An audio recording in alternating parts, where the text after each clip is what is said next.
En el día de hoy, amigo oyente, continuamos nuestro estudio en el capítulo 4 de la Epístola a los Hebreos y vamos a comenzar con el versículo 9. Notamos que se está hablando en cuanto al reposo. Esta palabra se utiliza 8 veces en este capítulo. Se menciona aquí diferentes clases de reposo. Tenemos el reposo sabático, es decir, el reposo de la creación. Luego tenemos el reposo que los hijos de Israel no pudieron encontrar en el desierto. Ellos tenían que haber entrado a Canaán por la fe, y eso fue comparado con el reposo de los creyentes hoy. Usted y yo no solo tenemos que ser salvos, sino que tenemos que disfrutarlo. O sea que esto debería traer gozo y satisfacción a nuestro ser. Luego tenemos un reposo de una victoria real y verdadera que se menciona aquí en este versículo 9, donde dice, «Por tanto, queda un reposo para el pueblo de Dios». Creemos que aquí esto se está proyectando hacia el futuro para todo el pueblo de Dios que encontrará un reposo celestial.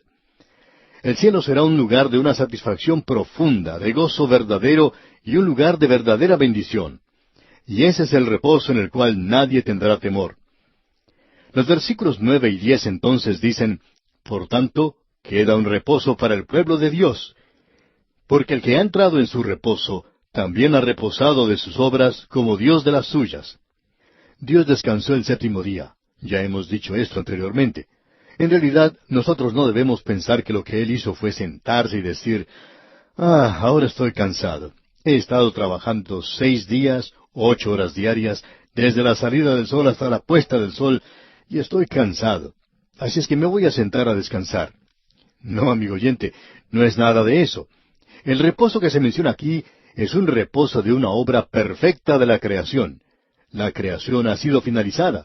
Dios no ha estado creando nada más desde entonces. Hay tantos átomos de hidrógeno que se necesitan para el universo y Él los creó todos a la vez, y no los ha estado haciendo desde entonces. Por cierto que ha habido muchos cambios en el universo, pero es solo estos pequeños átomos que se cambian de lugar a sí mismos. De vez en cuando un pequeño átomo explota y esto causa una conmoción terrible. Usted y yo vivimos en un universo donde la creación ya ha sido finalizada, con la excepción de la nueva creación. Y esa nueva creación comenzó en el Calvario y en el día de Pentecostés. De modo que si alguno está en Cristo, nueva criatura es. Las cosas viejas pasaron, y aquí todas son hechas nuevas. Eso es lo único que Dios crea hoy. Sus hijos, aquellos que confían en Él. Y existe un reposo, por tanto, que Él les ha prometido. Ellos recibirán ese reposo, pero Él quiere que nosotros disfrutemos del presente. Es decir, como alguien dijo, todo el camino hacia el cielo es cielo. Debemos disfrutarlo. Y de eso es de lo que Él está hablando aquí. Dios reposó. Él concluyó su labor. Él la finalizó. Ahora no es necesario que usted levante ni siquiera su dedo más pequeño para hacer algo por su salvación. Cuando uno piensa en esto, nos preguntamos si no es un asunto de orgullo de nuestra parte el pensar que usted y yo, como pecadores, podríamos hacer algo que provocara que Dios dijera, qué persona más buena es esa. Estoy tan contento de tenerla en el cielo porque esta persona va a ser de tanto valor aquí. Bueno, amigo oyente, esa no es la realidad. Él hizo todo por nosotros, porque aún nuestra propia justicia es trapo de inmundicia ante Él. Él no puede aceptar nuestra justicia. No la tenemos. No hay justo ni aun uno.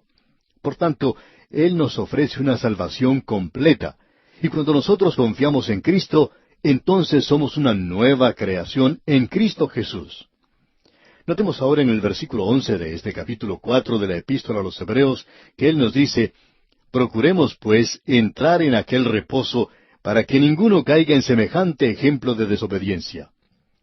Creemos que esta es la satisfacción suprema que viene al Hijo de Dios, de que es la voluntad de Dios que Él haga la obra de Dios y que Él puede confiar en Dios, que Él puede reposar, descansar en Él. Ese glorioso lugar al cual Dios quiere que usted y yo vayamos, ese mismo lugar al que fue María. Ella se sentó a los pies de Jesús y Marta estaba trabajando en la cocina con todas esas ollas y demás utensilios. Ella quería servir a Cristo, pero ella no sabía lo que el verdadero reposo era. Así es que aquí tenemos a Marta. Ella se prepara en la cocina para cocinar algo, busca una olla y decide que no es lo suficientemente grande, la guarda otra vez, y las cosas que tenía se le caen al piso. Ella tiene una olla más grande y ella trabaja mucho allí en la cocina. Ella se cansó demasiado y podemos decir que explotó. Ella se fija que María está allí nomás sentada a los pies de Jesús, pero no está haciendo nada. Pero María ya había finalizado su tarea. Amigo oyente, si nosotros aprendemos a sentarnos a los pies de Jesús, vamos a encontrar satisfacción. Procuremos, pues, entrar en aquel reposo para que ninguno caiga en semejante ejemplo de desobediencia. Lo único en el mundo que puede robarle a usted el reposo es la incredulidad. Uno que ha sido creyente por mucho tiempo puede mirar hacia los años que han pasado y darse cuenta que hubiera sido mejor confiar en Dios mucho más de lo que ha hecho. ¿Cuántas veces uno se encuentra temeroso y tan incrédulo? Qué bueno sería creer un poquito más, si uno hubiera confiado un poco más en Él. Nos gustaría hacer de nuevo eso y confiar en Él, ya que Él es maravilloso. Podemos confiar en Él. Procuremos, pues, entrar en aquel reposo.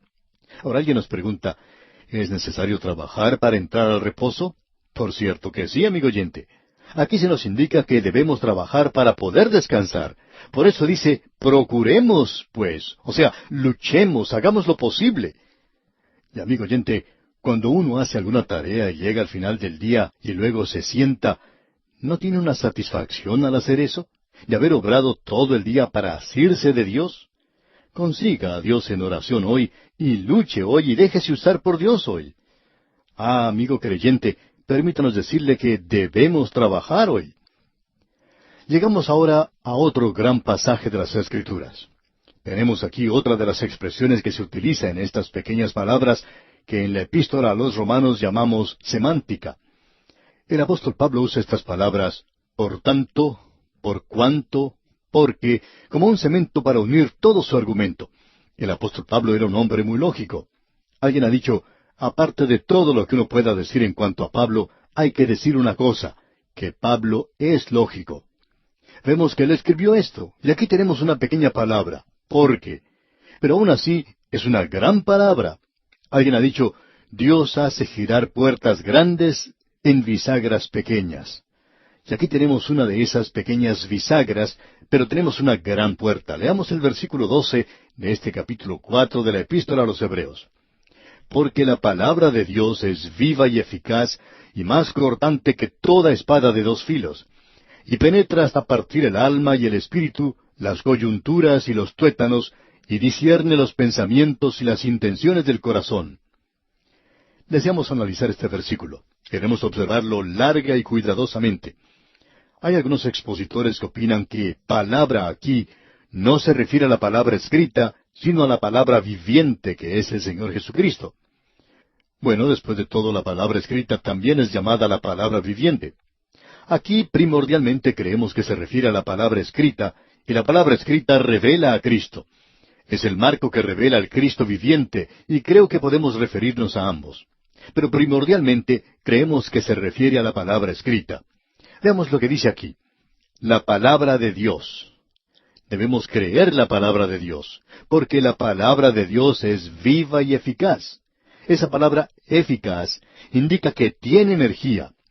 Ese es el significado que tiene la palabra griega. La palabra de Dios es viva y algo que da energía. Ahora, él no solo dice eso, sino que note lo siguiente, y más cortante que toda espada de dos filos. Un profesor hablando a jóvenes predicadores les decía, recuerden, cuando ustedes prediquen la palabra de Dios, que es una espada muy afilada, pero es una espada de dos filos. Puede cortar hacia la congregación, pero el otro lado corta hacia el predicador.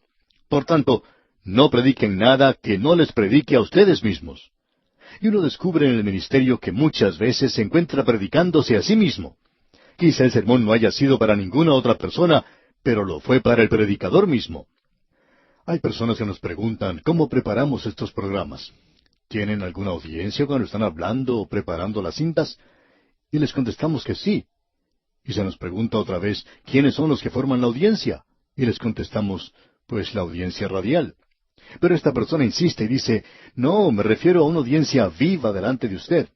Le contestamos que no, que nos sentamos aquí solos en el estudio y hacemos las cintas, pero que nos estamos dirigiendo al oyente todo el tiempo. pero esta persona quiere hacer un chiste y dice, bueno, allá está usted hablando consigo mismo nada más. Bueno, amigo oyente, a veces así es como es la cosa. Estamos hablando con nosotros mismos. Quizá esto no se pueda aplicar a usted, pero por cierto que se puede aplicar a mí, a mi propia persona. Y esto que tenemos ante nosotros aquí, por cierto que lo hace. Es una espada de dos filos. Puede cortar en dos direcciones, hacia adentro y hacia afuera.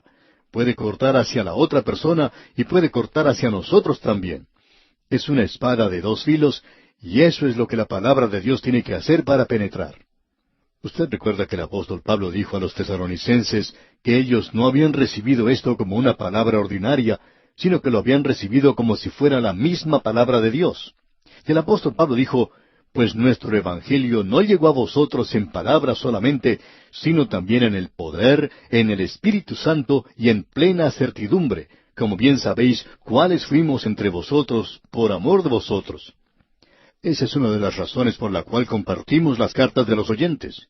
Lo que la palabra de Dios está haciendo a través de este programa radial en los corazones de las personas.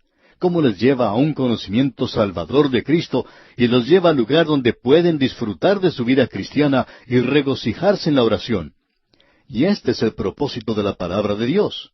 Si no hace eso, entonces usted ha estado creyendo algo equivocado. La palabra de Dios tiene un resultado en usted y siempre será así.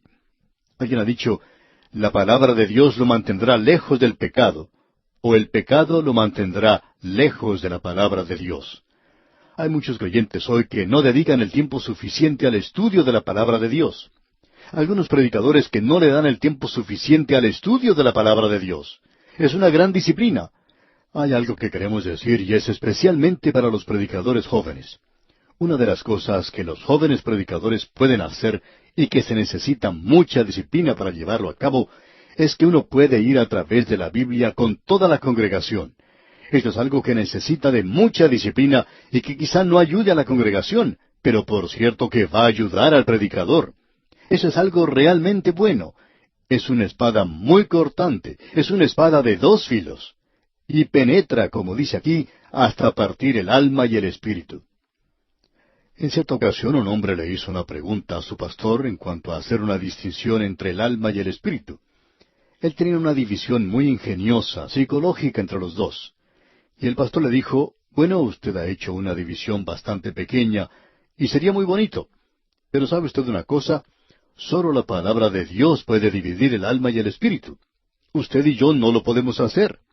Cuando uno comienza a hablar en cuanto a la parte del alma del hombre, y luego Dios le da a él el Espíritu Santo, de repente descubrimos que no estamos haciendo una distinción. ¿Por qué? Porque solo la palabra de Dios puede hacer la distinción entre el alma y el espíritu. Y a veces en la palabra de Dios estos dos términos son sinónimos. Estamos seguros que en muchos pasajes significan la misma cosa.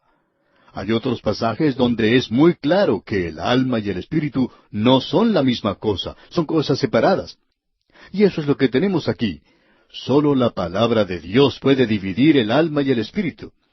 También puede dividir las coyunturas y los tuétanos. Puede entrar a nuestra propia carne y hacer una distinción. Y aquí dice, y discierne los pensamientos y las intenciones del corazón. Eso nos agrada bastante. Esta palabra discernir se utiliza aquí y viene de la palabra griega que significa crítica. Tenemos muchos críticos de la palabra de Dios en el presente. ¿Sabe algo, amigo oyente? Dios es el crítico. Él lo critica a usted. Él me critica a mí.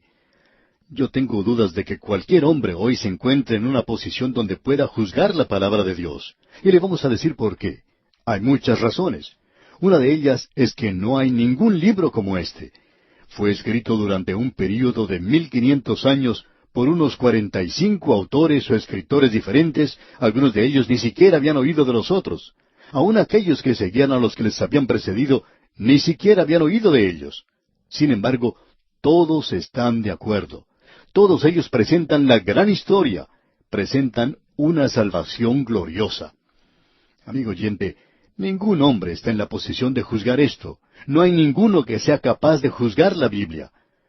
Usted en realidad no conoce lo suficiente. Usted no sabe lo suficiente como para juzgar esta clase de libro. Este libro, por cierto, que nos juzga a nosotros. Como ya hemos dicho anteriormente, Es el pecado el que lo mantiene a uno, el que mantiene a los hombres lejos de Cristo hoy. El problema no está nunca en la cabeza, sino que está en el corazón del hombre. Es un discernimiento, una crítica de los pensamientos y de las intenciones del corazón. Amigo oyente, la Biblia no trata primordialmente con hechos. Lo que la mano hace es lo que ya pensó el corazón. El corazón tenía la acción de la mano en control antes de que la mano actuara. Por tanto, la palabra de Dios se dirige directamente y trata con el corazón. Usted recuerda lo que el Señor Jesucristo dijo: del corazón del hombre salen los malos pensamientos, y hay una lista muy larga allí. Pero eso es lo que hay en su corazón y en el mío hoy. El corazón es engañoso. ¿Quién lo puede conocer? Ningún hombre puede hacerlo. Solo Dios lo conoce. La palabra de Dios nos toca directamente donde nosotros vivimos, allí donde vivimos, donde actuamos, donde tenemos nuestro ser. Ahora el versículo 13 de este capítulo 4 de la Epístola a los Hebreos dice: y no hay cosa creada que no sea manifiesta en su presencia. Antes bien, todas las cosas están desnudas y abiertas a los ojos de aquel a quien tenemos que dar cuenta. Usted no puede ocultarle nada, amigo oyente. Cuando era joven, pensaba que yo podía evitar que Dios conociera todas las cosas que estaban en mi vida. Aún trataba de ocultar mis propios planes.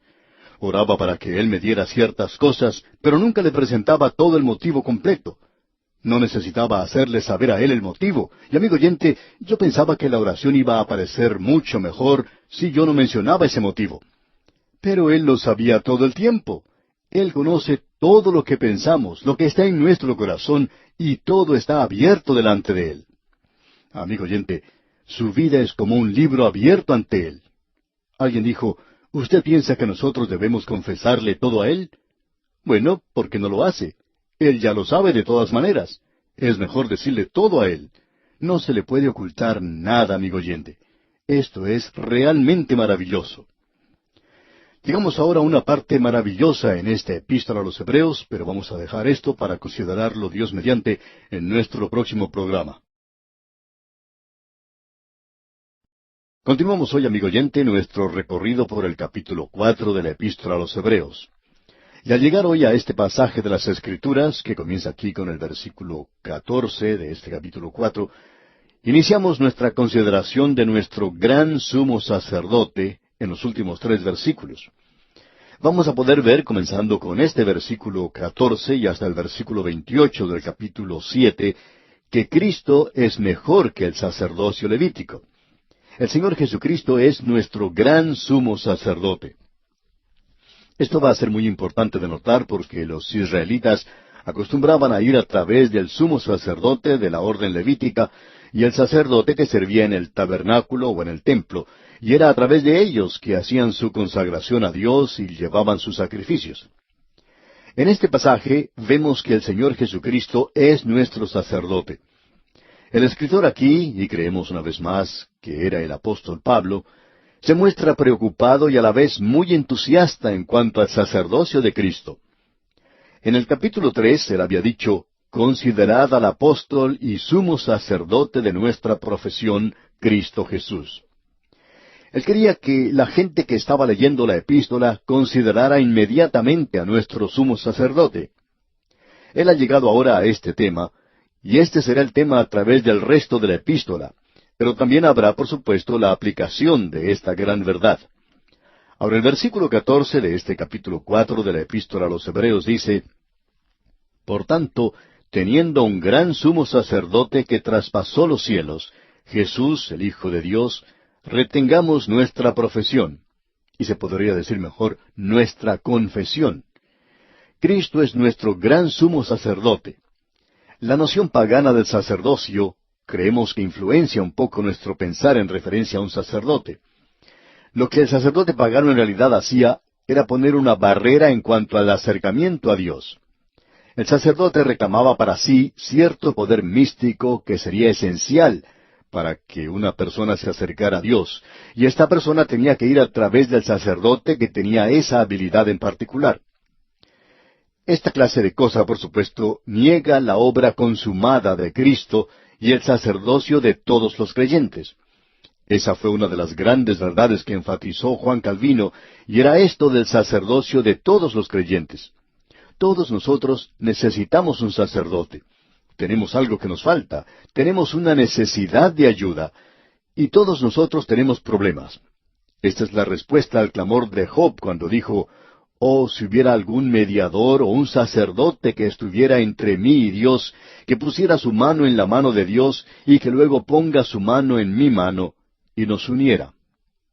Tenemos ahora un gran sumo sacerdote que traspasó los cielos. Permítanos decirle aquí al mismo comienzo que el Señor Jesucristo nunca fue un sacerdote en la tierra.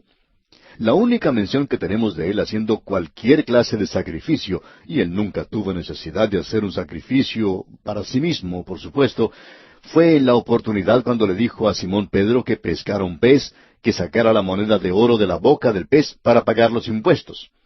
Él hizo eso, creemos nosotros, para presentar de una manera muy clara que Él no era un sacerdote aquí en la tierra, y que para ser un sacerdote tenía que venir del linaje de Abraham. Uno tenía que ser de la tribu de Leví. El Señor Jesús vino de la tribu de Judá, y ese no era el linaje sacerdotal.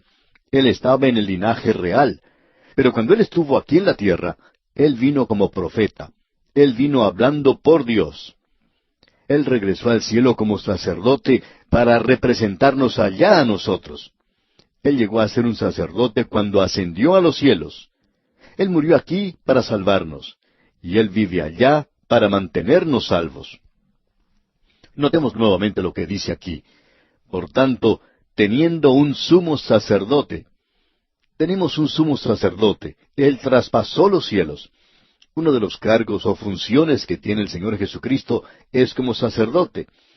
Es cierto que cuando Él estuvo aquí, Él se ofreció a sí mismo en la cruz y estaba actuando como sacerdote, pero como sacerdote nos representa a usted y a mí, y eso indica que Él tuvo que esperar hasta regresar al cielo para hacer eso. Digámoslo de la siguiente manera. Cristo ocupa un cargo triple. Él fue profeta cuando vino hace más de 2000 años. Eso es el pasado. Él es sacerdote hoy, y eso es para el presente. Él vendrá algún día para reinar como rey, y eso es para el futuro. Pero Él ocupa esos tres cargos. El cargo es triple el que tiene Cristo. Y ese en realidad es el gran tema de la epístola a los Hebreos. Ahora, ¿qué dice? Retengamos, no nuestra profesión, sino nuestra confesión.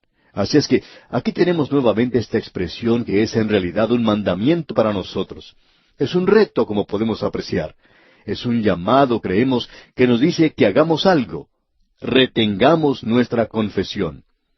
Usted puede notar que Él no dijo que retengamos nuestra salvación. Él no está hablando aquí de nuestra salvación. Él está hablando acerca de nuestro testimonio aquí. Se está refiriendo a nuestra forma de vivir por Él aquí. Él murió para salvarnos. Él vive ahora en el cielo para mantenernos salvos.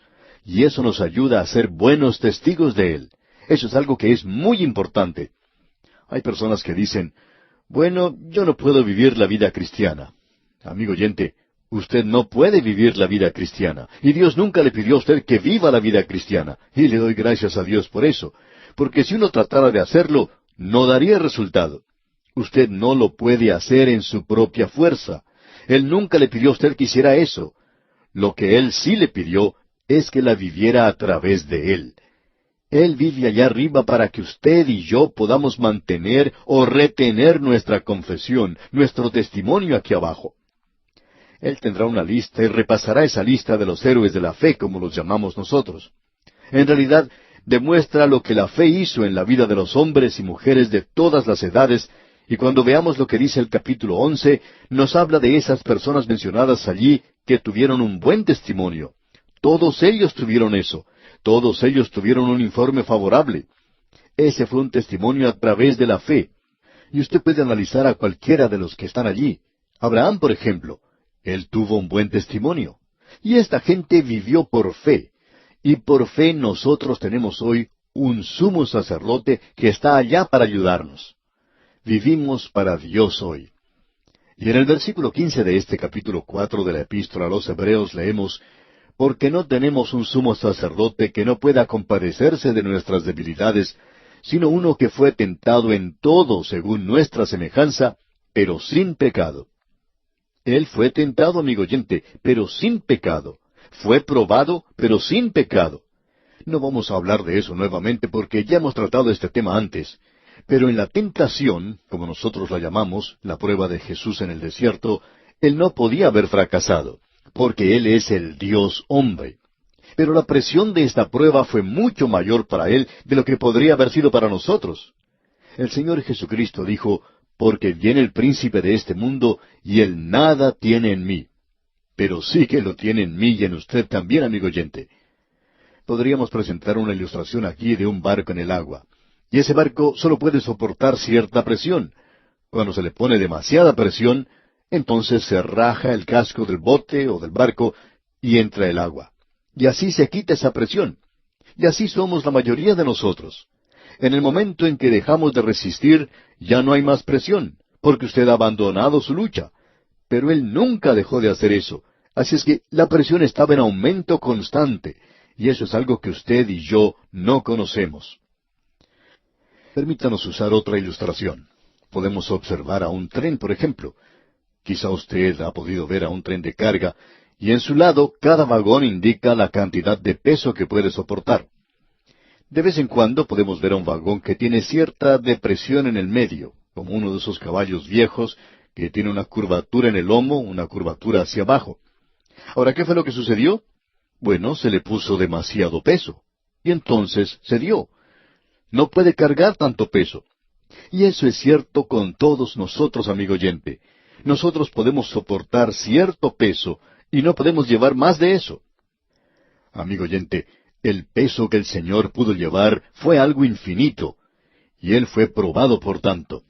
Y como ya hemos tratado esto, no lo vamos a hacer otra vez. Pero Él fue probado, tentado, y por esa razón Él sabe cómo nos sentimos nosotros. Tenemos un sumo sacerdote que nos comprende. Hemos pensado que para la nación de Israel, la muerte de Aarón, en cierto sentido, fue una pérdida más grande que la muerte de Moisés. Y la razón para decir esto es que Aarón era el sumo sacerdote. Y pensamos que aquellos israelitas que crecieron con Aarón, jugaron con él cuando eran jovencitos, y también estaban muy familiarizados con él cuando creció y llegó a ser un hombre joven, podían acercarse a él y decirle, mira, Aarón, yo he hecho esto y aquello y no lo debería haber hecho, pero aquí traigo mi sacrificio. Y Aarón podía simpatizar con él. Él sabía exactamente cómo se sentía su amigo. Y cuando Aarón murió, esta gente se preguntaba si el nuevo sacerdote, el hijo de Aarón, les llegaría a comprender. ¿Llegará él a simpatizar con nosotros? ¿Nos podrá ayudar? Amigo oyente, nosotros tenemos un gran sumo sacerdote y Él está siempre dispuesto a ayudarnos. Él siempre está allí y nos comprende. Él no nos comprende de una forma académica nada más, sino que Él está allí en la carne. Cuando Él estuvo aquí fue probado. Él pudo sentir nuestra enfermedad, nuestra flaqueza. Él sabía lo que era tener hambre. Él sabía lo que era estar triste. El Señor Jesús lloró. Él puede compadecerse de nuestras debilidades, pero sin pecado. Y el versículo siguiente, el versículo 16 de este capítulo 4 de la Epístola a los Hebreos dice, acerquémonos, pues, confiadamente al trono de la gracia, para alcanzar misericordia y hallar gracia para el oportuno socorro. Esta palabra que describe aquí la forma en que podemos acercarnos al trono de la gracia es algo que puede ser un poco difícil de entenderse. Se nos dice aquí que debemos entrar confiadamente al trono de la gracia. Quizá esto se puede entender como que podemos acercarnos de una manera irrespetuosa, quizá, acercándonos a Él demostrando demasiada confianza. Pero no creemos que esa sea la verdadera interpretación. Y no sabemos qué otra palabra usar para reemplazar a esta en realidad. La palabra que se utiliza en griego es metaparaclesia, y en realidad demuestra la libertad de expresión que los atenienses apreciaban tanto. Creemos que probablemente ellos fueron los primeros en expresar que el ciudadano común tenía la libertad de expresión. Y esa es la palabra que se utiliza aquí. Acerquémonos, pues, con libertad de expresión al trono de la gracia. Podemos hablar libremente con el Señor Jesucristo. Usted sabe, amigo oyente, que yo puedo decirle a Él todas las cosas, y aun cosas que no le podía decir ni a usted. Pero Él me comprende. Él conoce mis debilidades, y por tanto las puedo compartir con Él. Hemos aprendido a hablar francamente con Él. No hemos sido tentados a abusar de la confianza. Eso no nos gusta a nosotros. No nos acercamos a Él de esa manera. Él es Dios. Así es que debemos acercarnos a Él en adoración y reverencia. Pero tenemos libertad de hablar, porque Él también es hombre. Es Dios, pero también es hombre. Puedo entrar confiadamente, puedo acercarme y puedo ir con mucha libertad. Puedo decirle a Él lo que tengo en mi corazón. Puedo abrir mi corazón ante Él. No estoy seguro, por tanto, en cuanto a esas oraciones tan piadosas y floridas que algunos expresan que pueden causar alguna impresión en Él. Porque cuando hablamos así, nosotros estamos tapando muchas otras cosas que están en nuestros corazones y en nuestras vidas. A veces uno escucha personas con unas oraciones tan elocuentes y floridas que nos preguntamos si Dios puede escuchar eso. Quizá al Señor no le guste tanto eso, porque esa persona no entra confiadamente, no entra con libertad, no habla libremente ante Dios. Y podemos hacer eso. Creemos que esa es una de las razones por la cual nuestros servicios de oración hoy no son tan efectivos, porque llegamos al servicio sintiéndonos un poco restringidos, no abrimos nuestros corazones a Dios. Acerquémonos, pues, con gran libertad ante el trono de la gracia, amigo oyente. El trono de Dios es un trono de gracia. Es un trono de juicio, pero hoy es un trono de gracia donde podemos obtener misericordia. Y necesitamos mucha misericordia, amigo oyente. La misericordia es, en cierto sentido, algo negativo. Habla del pasado, de la misericordia de Dios. Nosotros somos redimidos hoy, y esto no por obra de la justicia que nosotros hayamos hecho, sino según su misericordia es que nos salva. Él ha sido misericordioso conmigo y estoy seguro que lo ha sido también con usted. Y ese socorro es algo muy positivo. Nos habla del futuro. Nosotros podemos obtener misericordia y hallar gracia para el oportuno socorro. Cuando uno lee el Salmo 23, en algunas traducciones nuevas dice, «El Señor es mi pastor, nada me ha faltado». Y eso es algo ridículo, que nada nos ha faltado. La belleza de todo esto es que David podía decir, «Nada me faltará». Pero por cierto que eso ha sido también así en el pasado y lo mismo en el presente. Pero eso no es lo que le está diciendo. David dijo, «Nada me faltará». ¿Por qué? Porque el Señor es mi pastor. Yo tengo un sumo sacerdote allá arriba y puedo dirigirme a Él. De paso, amigo oyente, permítanos preguntarle, ¿se ha dirigido usted a Él hoy? ¿Qué le ha dicho a Él? ¿Le ha dicho que le ama? ¿Le ha dicho a Él lo miserable que es usted? ¿Por qué no le dice eso? Él ya lo sabe de cualquier manera. ¿Por qué no se lo dice? No trate de aparentar, amigo oyente, lo que no es. No asuma esa actitud piadosa de que venimos a ti en los méritos de Cristo. Él ya sabe eso. Usted ni siquiera pudiera llegar allí si no fuera por los méritos de Cristo.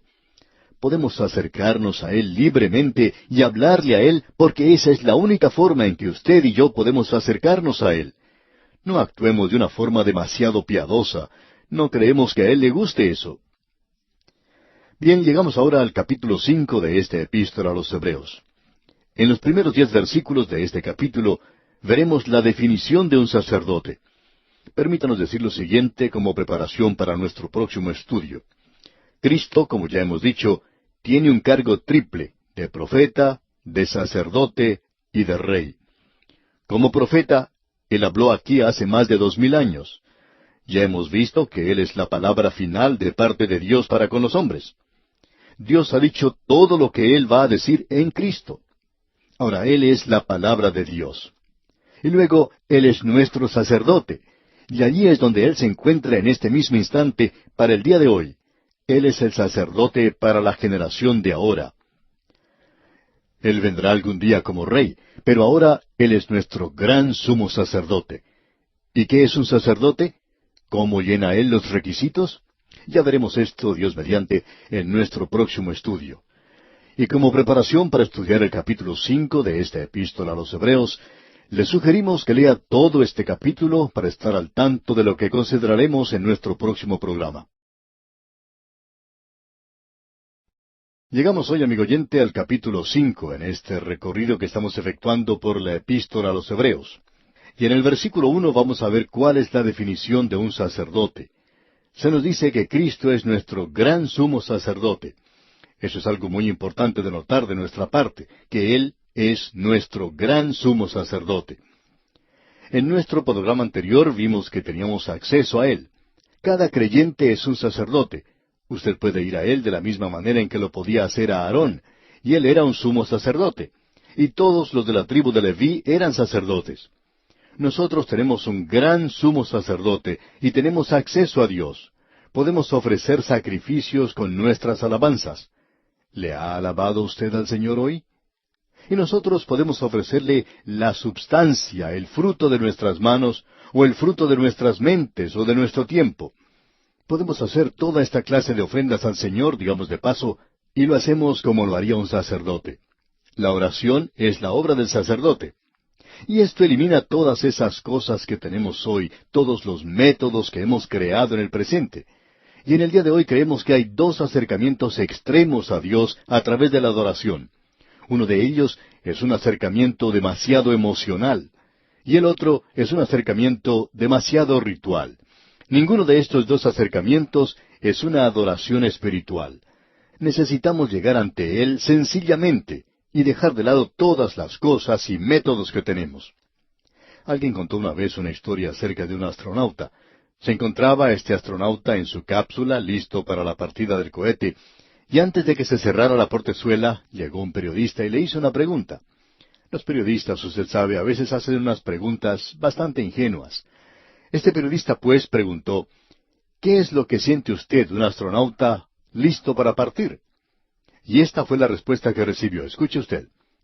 ¿Cómo se sentiría usted si estuviera sentado sobre 50,000 partes, cada una de ellas provista por el contratista más barato de todos?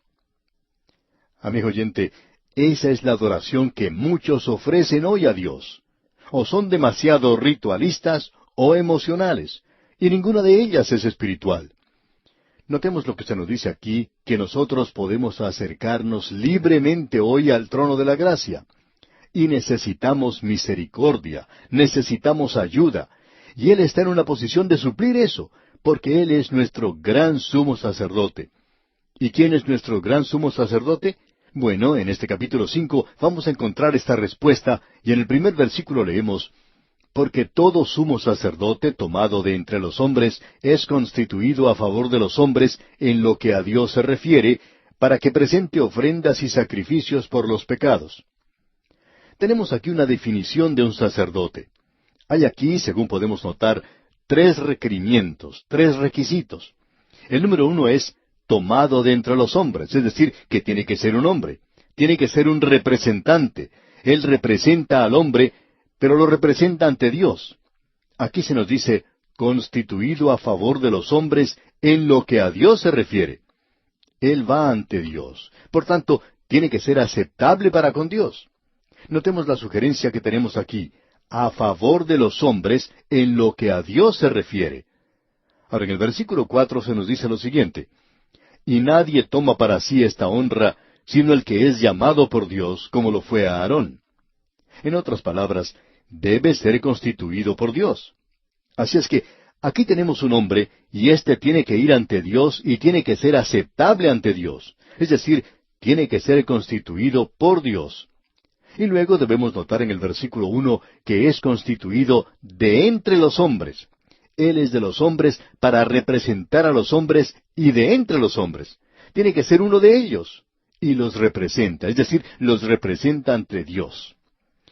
Podemos trazar una diferencia aquí entre un sacerdote y un profeta. ¿Qué es un sacerdote y qué es un profeta? Bueno, un sacerdote va del hombre a Dios para representar al hombre ante Dios. Pero un profeta viene de Dios a los hombres con un mensaje de parte de Dios. Esa es la diferencia. Creemos que esta es una diferencia muy importante que debemos reconocer.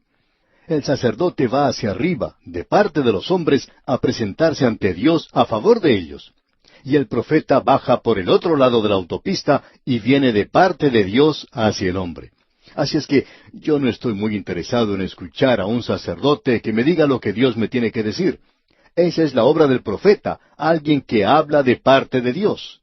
La tarea del sacerdote es representarnos ante Dios. Por supuesto que el único que nos puede representar ante Dios es el Señor Jesucristo. Y el sacerdocio en realidad no es para los pecadores perdidos, sino para los pecadores salvados. Usted recuerda lo que el apóstol Juan dijo: Hijitos míos, estas cosas os escribo para que no pequéis. Bueno, lo sentimos mucho, Juan, pero usted está hablándole a alguien que ya ha pecado. Aun siendo un hijo de Dios, hemos pecado.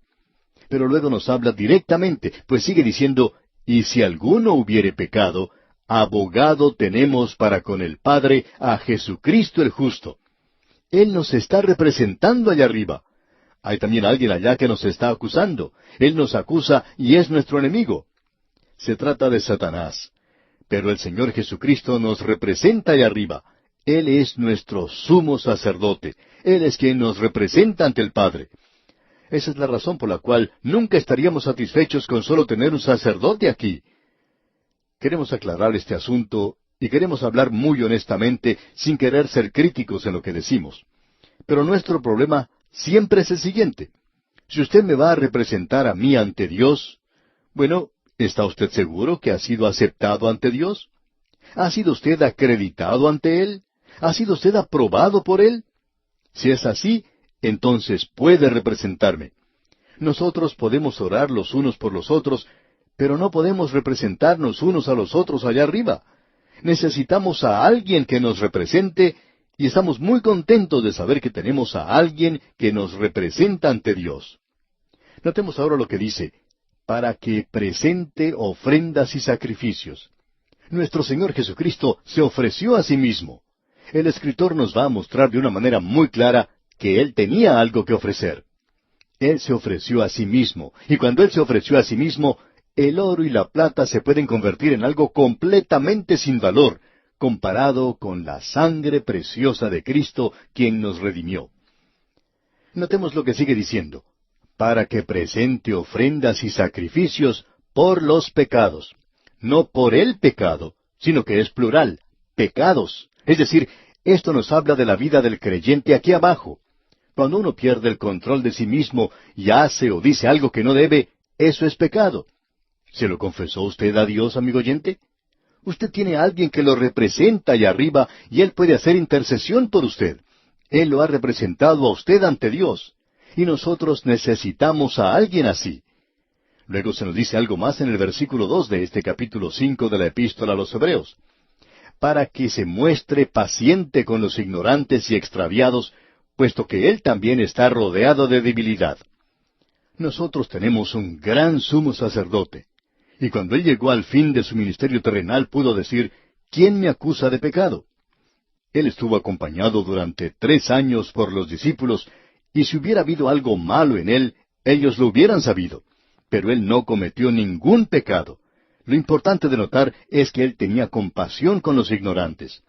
¿Qué es lo que quiere decir que es paciente con los ignorantes? Bueno, esto se refiere al pecado de la ignorancia. Muchos de nuestros oyentes quizá estuvieron con nosotros cuando estudiábamos el libro de Levítico, y allá en el capítulo 4, versículo 2 de ese libro de Levítico, se refiere a este pecado de la ignorancia. Amigo oyente, quizá usted piensa que no ha cometido algún pecado en los últimos días. Usted piensa que quizá ha estado viviendo correctamente y sin haber cometido ningún error. Sin embargo, tenemos algo que decirle. Usted comete algunos pecados de los cuales ni siquiera se entera. Pero Él cuida de eso. Él puede tener compasión como puede ser paciente con los ignorantes. Amigo oyente, la Escritura dice que hay camino que al hombre le parece recto, pero su fin es camino de muerte. Y todos nosotros nos descarriamos como ovejas, no como las cabras. Las cabras parecen ser más inteligentes que las ovejas. Las ovejas se descarrían fácilmente. Todos nosotros nos descarriamos como ovejas. Aarón fue tocado por la debilidad, pero Cristo fue tocado por un sentimiento o sentido de nuestra debilidad. Él sabe cómo nos sentimos nosotros en cuanto a ciertas cosas. Él conoce nuestras debilidades. Él es el mediador perfecto. Siempre habíamos pensado que ese pasaje allá en el libro de Isaías, cuando Israel iba a través del desierto y fracasaron, que de una forma u otra, cuando ellos fracasaron, Él también fracasó con ellos. Pero amigo oyente, eso no fue lo que Él hizo. La realidad es que cuando ellos fracasaron, Él no fracasó. Él fue capaz de ser todo ese tiempo un representante. Él fue capaz de levantarlos y mantenerles para que no volvieran a caer. Creemos que eso es lo importante y reconocemos que este pasaje de las Escrituras tiene dos o tres formas diferentes de leerlo. Siempre hemos pensado que no era posible para él el caer. Él se encontraba allí cuando ellos tropezaron y cayeron, pero él no cayó junto con ellos. Eso es lo maravilloso y glorioso que tenemos aquí ante nosotros, amigo oyente. Él se muestra paciente con los ignorantes. Él es el mediador perfecto. El problema que existía con Aarón era que podía condonar o aprobar a aquellos que habían cometido pecados que él también había cometido. Ese peligro siempre estaría presente. Pero él podía condenar a aquellos que habían cometido algún pecado que él en sí mismo no había cometido. Pero Cristo es capaz de demostrar misericordia. Él no aprueba ni condena, sino que extiende su misericordia. Cuando nosotros llegamos a Él y hacemos confesión de nuestros pecados, Él no nos predica un sermón en cuanto a hacer las cosas mejor en la próxima oportunidad. Él no nos dice, tú no debiste haber hecho eso. Él no hace eso, amigo oyente. Él simplemente demuestra su misericordia para con nosotros. La Escritura dice, si confesamos nuestros pecados, Él es fiel y justo, un sumo sacerdote para perdonar nuestros pecados y limpiarnos de toda maldad. Es maravilloso tener un sumo sacerdote así como Él. Ahora, en el versículo 3 de este capítulo 5 de la Epístola a los Hebreos, encontramos un contraste con el Señor Jesucristo, porque no hay una contraparte de esto, del sacerdocio de Aarón en Cristo. Y el versículo 3 dice, y por causa de ella debe ofrecer por los pecados, tanto por sí mismo como también por el pueblo. Usted recordará que en el gran día de la expiación, Aarón primero llevaba el sacrificio, llevaba la sangre por sus pecados. Primero tenía que arreglar el asunto de sus propios pecados. Así que no es un tipo o figura de Cristo. Cristo no tuvo que hacer una ofrenda o sacrificio por sí mismo. Él lo hizo por usted y por mí, amigo oyente. Ahora ya hemos visto lo que dice el versículo 4 de este capítulo 5, pero leámoslo otra vez. Y nadie toma para sí esta honra, sino el que es llamado por Dios, como lo fue Aarón. Así es que tenemos aquí que él es un sacerdote porque es aceptable ante Dios. Y luego el versículo 5 dice, así tampoco Cristo se glorificó a sí mismo haciéndose sumo sacerdote, sino el que le dijo, tú eres mi hijo, yo te he engendrado hoy.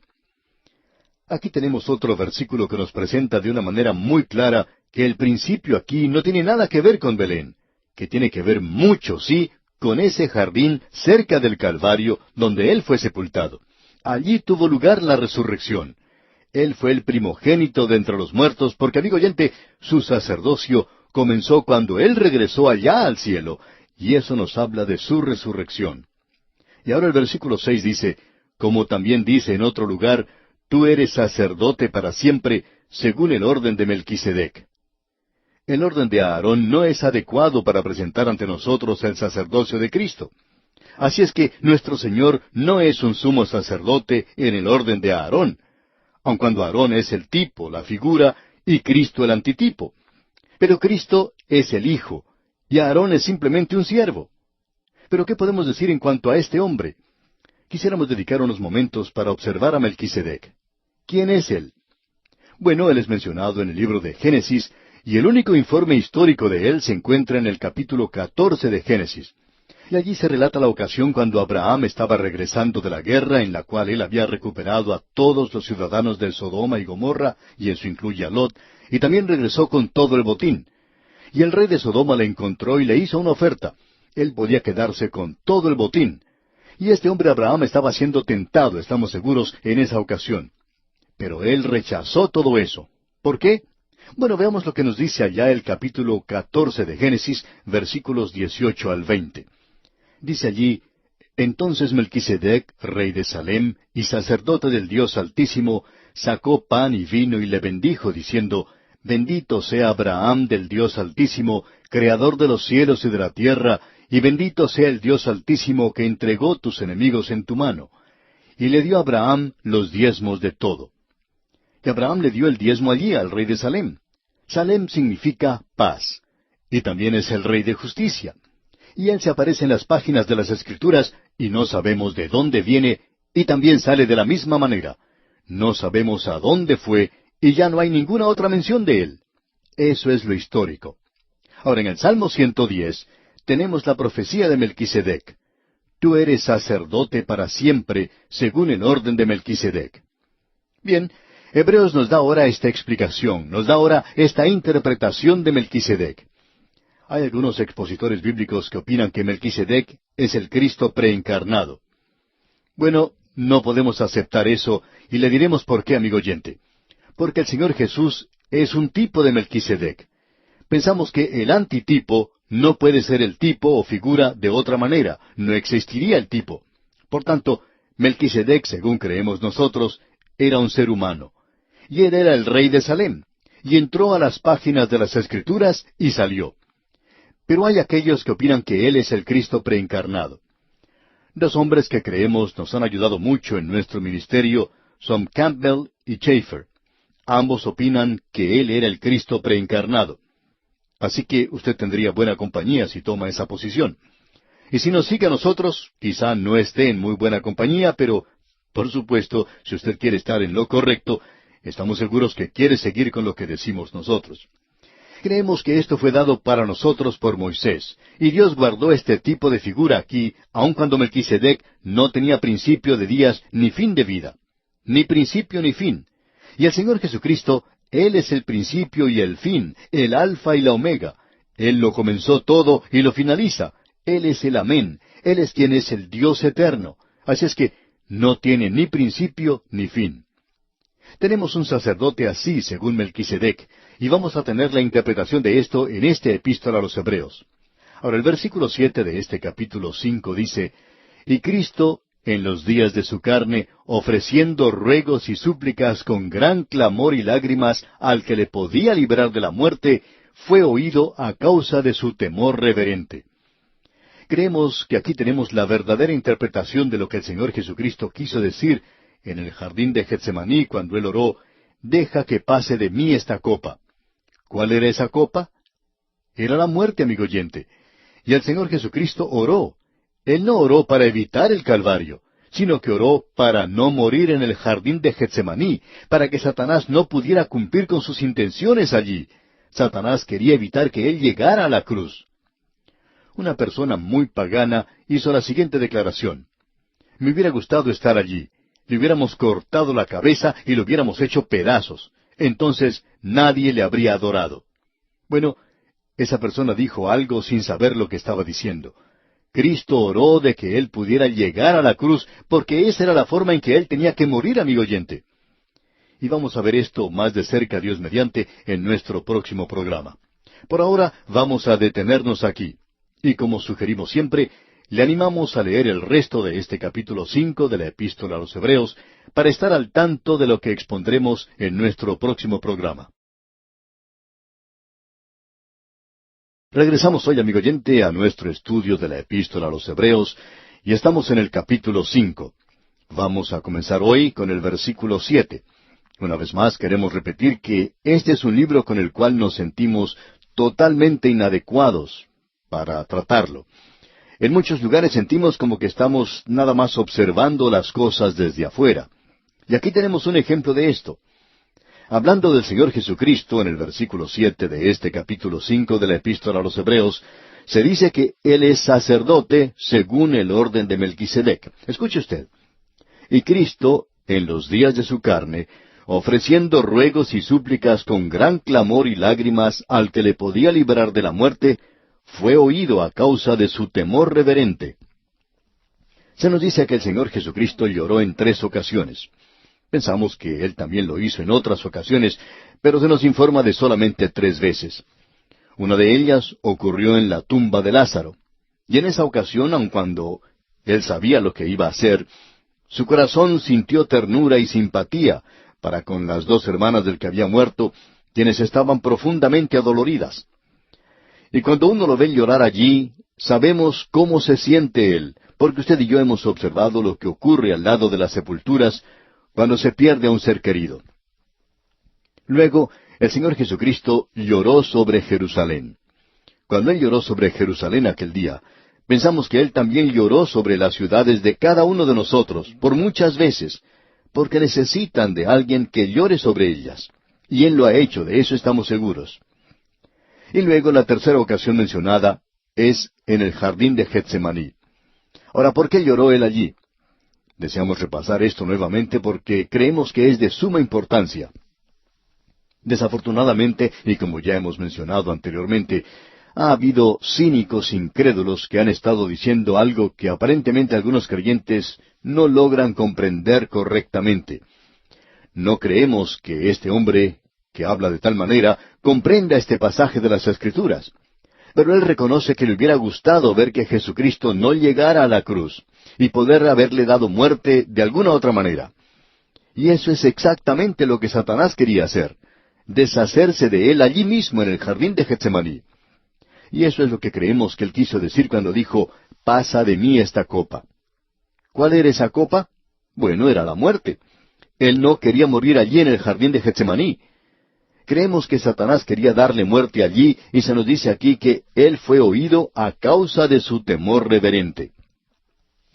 Si él hubiera orado en el jardín de Getsemaní, indicando que él no quería morir en la cruz, entonces él no habría sido escuchado, porque él murió en la cruz.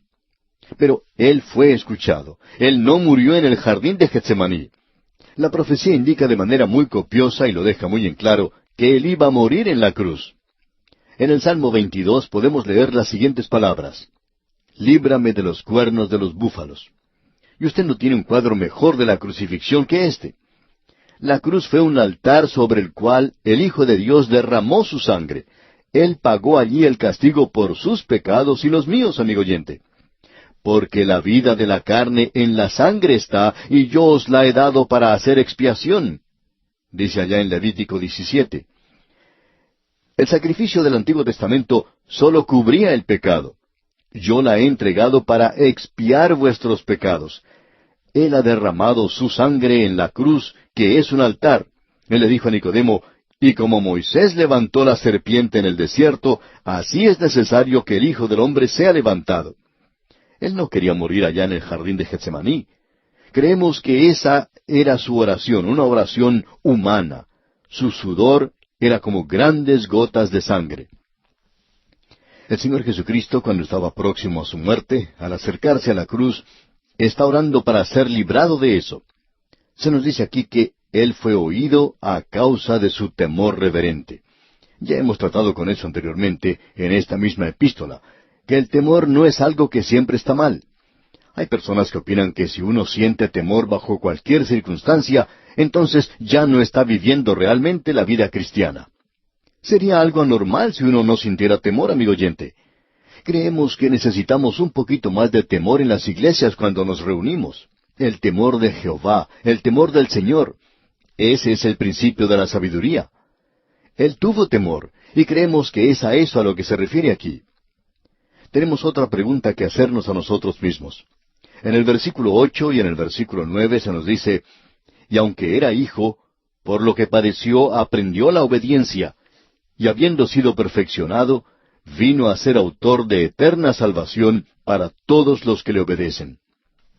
La única clase de salvación que Él ofrece, amigo oyente, es eterna. Si usted la pudiera perder mañana, entonces no sería algo eterno.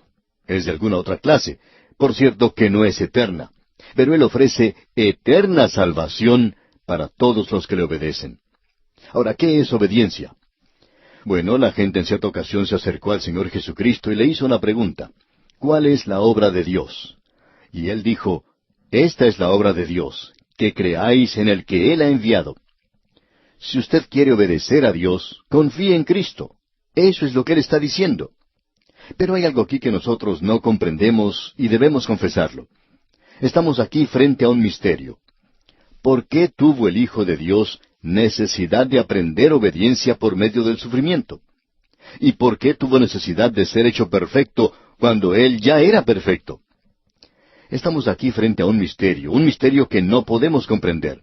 Y es esto, el que Dios sacó algo de la muerte de Cristo para hacer del cielo algo más maravilloso, y que eso ha agregado algo al cielo donde todo es perfección, que el Hijo de Dios ¿Ha aprendido algo? Conocemos las respuestas que el hombre da a esto, pero esas no nos satisfacen. Sencillamente reconocemos que estamos delante de un gran misterio. Él vino a este mundo, Él tomó en sí nuestra humanidad, y en esa humanidad Él obedeció a Dios. Él dijo, he venido a hacer la voluntad de mi Padre. Y estando en la condición de hombre, se humilló a sí mismo, haciéndose obediente hasta la muerte y muerte de cruz.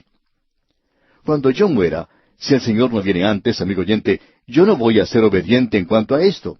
Yo no quiero morir.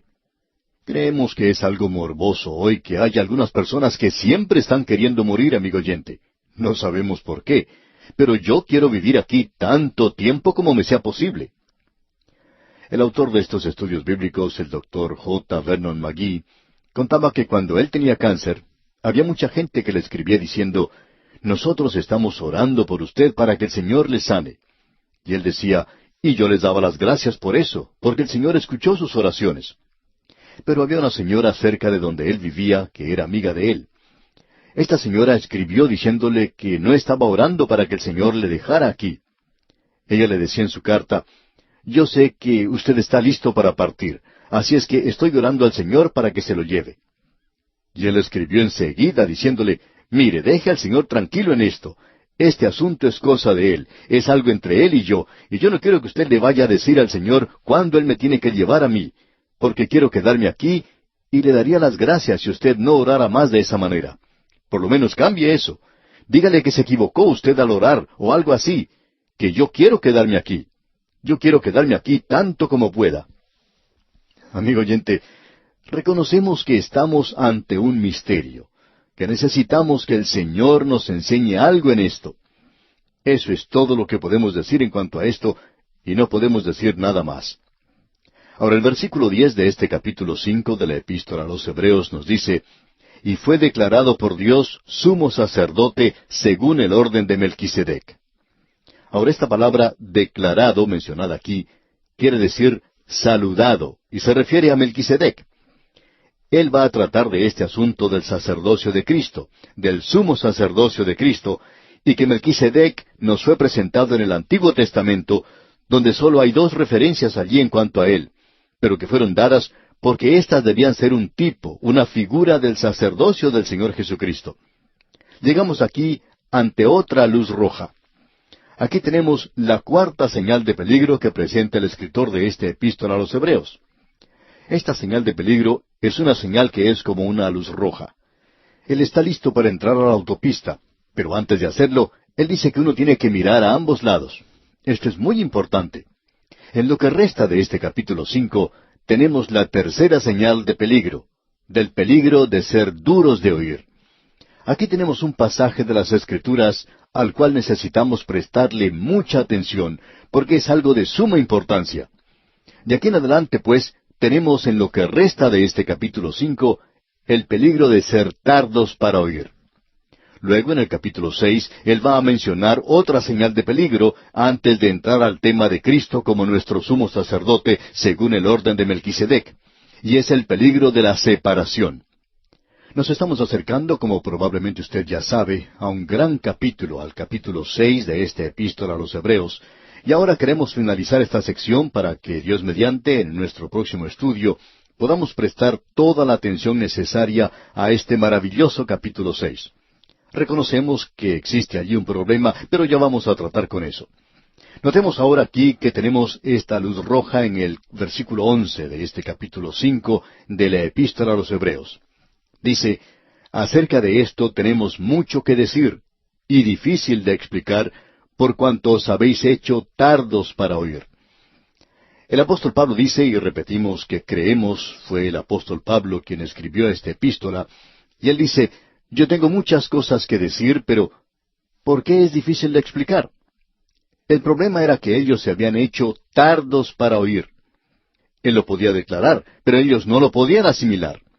Esto a veces sucede cuando uno va a la iglesia.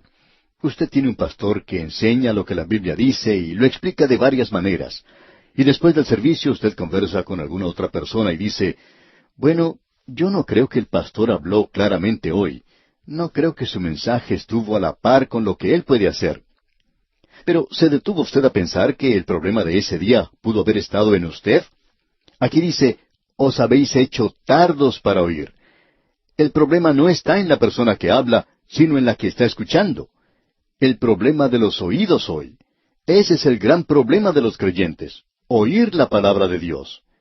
El problema es sencillamente este, y Él lo va a tratar muy directamente. Cristo es sacerdote según el orden de Melquisedec. Pero este es un tema bastante difícil que requiere una percepción espiritual aguda. Requiere de las personas que estén alertas espiritualmente, que tengan un conocimiento de la palabra de Dios, que estén cerca de la palabra de Dios.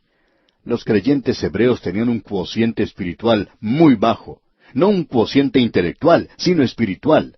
Espiritualmente ellos estaban muy por debajo de lo normal. Y aquí dice él, difícil de explicar. Y eso quiere decir que era difícil para ellos comprenderlo, era difícil interpretarlo. Y la razón es porque ellos eran como niños pequeños. Todo lo que ellos comprendían era el lenguaje de los bebés. Da, da, y gu, gu, y todo eso. Y eso es todo lo que algunos de los santos quieren escuchar hoy.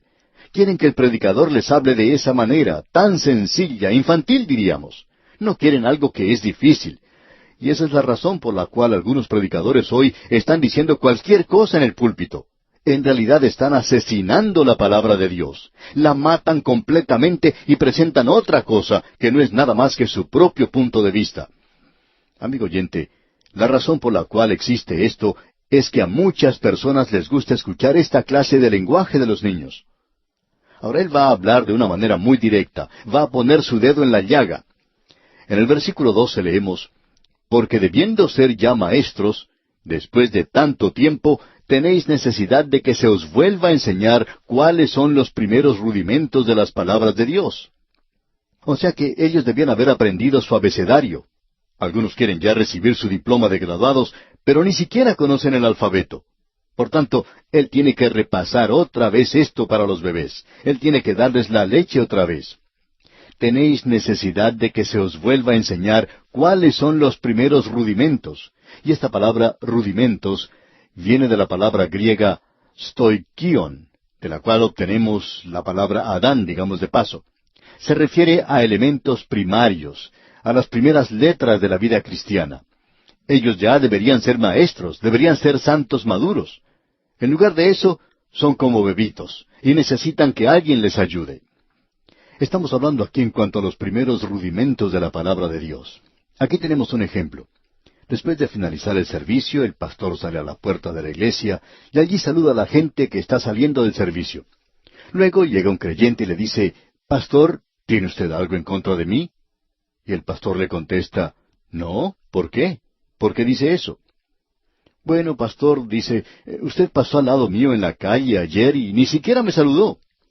Bueno, eso es precisamente hablar como un bebé, amigo oyente. Puede que el pastor ni siquiera lo haya visto. Es en realidad insensatez hablar de esa manera. Ah, ¿por qué no dejó que cantara el solista esta mañana? Nosotros queríamos escuchar al solista. Y amigo oyente, esos son los bebitos que quieren escuchar esos sonajeros y quieren recibir su biberón de leche. Y dice aquí, y habéis llegado a ser tales que tenéis necesidad de leche y no de alimento sólido. Es decir, que usted no ha alcanzado la edad, no ha crecido, no ha llegado a madurar. Un bebé no puede comer carne, pero un adulto puede disfrutar de la leche. Tenemos que admitir que muchos de los santos en el presente se sientan y escuchan lenguaje de bebés que proviene del púlpito. Es algo trágico de veras que tengan que hacer eso, pero así sucede. Ahora el versículo 13 de este capítulo 5 de la Epístola a los Hebreos dice, «Y todo aquel que participa de la leche es inexperto en la palabra de justicia, porque es niño». Él no conoce la palabra de Dios. Amigo oyente, queremos expresar esto de una manera bien clara, sin ofender a nadie.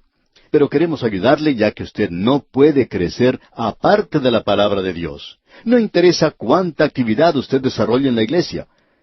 Quizá usted tenga algún cargo en ella. Puede ser un miembro de la iglesia y estar en cada comité que se haya formado. Quizá usted pueda ser diácono o anciano de la iglesia, pero eso no interesa. Si usted no está en la palabra de Dios, si no sabe cómo manejar la palabra de Dios, usted es como un niño. Es algo trágico el ocupar un cargo en la iglesia cuando usted es un niño. Usted tiene que crecer. Es algo trágico que haya personas que han sido miembros de la iglesia y salvos por muchos años, y aún hoy ellos continúan hablando como niños. No son más que bebitos, y todo lo que quieren es que alguien les preste atención. Ahora, en el versículo 14 dice, pero el alimento sólido es para los que han alcanzado madurez, para los que por el uso tienen los sentidos ejercitados en el discernimiento del bien y del mal. Aquellos que son capaces de leer la palabra de Dios son sabios. Amigo oyente, esa es una de las razones por la cual nosotros enseñamos la Biblia en este programa a través de la Biblia. Y esa es la razón por la cual no hacemos ninguna otra cosa. No presentamos música ni ninguna otra cosa. No estamos diciendo que estas cosas están mal. No, están bien. Pero creemos que hoy esto es algo que necesitamos hacer. Enseñar la palabra de Dios, porque hemos podido observar a través de un período de años cuán ignorantes son los miembros de la iglesia en cuanto a la palabra de Dios. Nunca crecen, siempre se quedan allí estancados, niñitos. Bien, llegamos ahora al capítulo 6 de esta epístola a los Hebreos, y aquí tenemos otro por tanto. Y este por tanto es como una de estas puertas batientes que ya hemos dicho anteriormente, que se abren hacia ambos lados, y que se abre hacia el capítulo que acabamos de concluir y hacia el que estamos comenzando. Y dice, por tanto, dejando ya los rudimentos de la doctrina de Cristo, vamos adelante a la perfección. Es decir, vamos a la madurez. Y él menciona ahora algunas de las cosas para niños que tenían en el Antiguo Testamento, y dice, no echando otra vez el fundamento del arrepentimiento de obras muertas, de la fe en Dios. Obras muertas. Buenas obras, ya hemos pasado eso. Hay mucho de eso en el Antiguo Testamento. Nosotros ya hemos llegado a la madurez. Continuemos adelante. Sigamos avanzando en nuestro camino y espiritualmente hablando, abandonemos ese lugar en el cual nos encontramos hoy. Todo lo que estamos haciendo es marcando el paso. Sigamos adelante, comencemos a crecer. Que la palabra de Dios eche raíces en nuestros corazones, que entre a nuestras vidas, que nosotros seamos capaces de llevar esta palabra a nuestros talleres, a las aulas de clase, donde quiera que vayamos, en el hogar, donde quiera que estemos. Seamos capaces de llevar la palabra de Dios con nosotros. Y mientras no seamos esto, mientras no hagamos esto, vamos a continuar siendo niños de brazos. Bien, amigo oyente, vamos a detenernos aquí por hoy. Dios mediante continuaremos con este tema en nuestro próximo programa.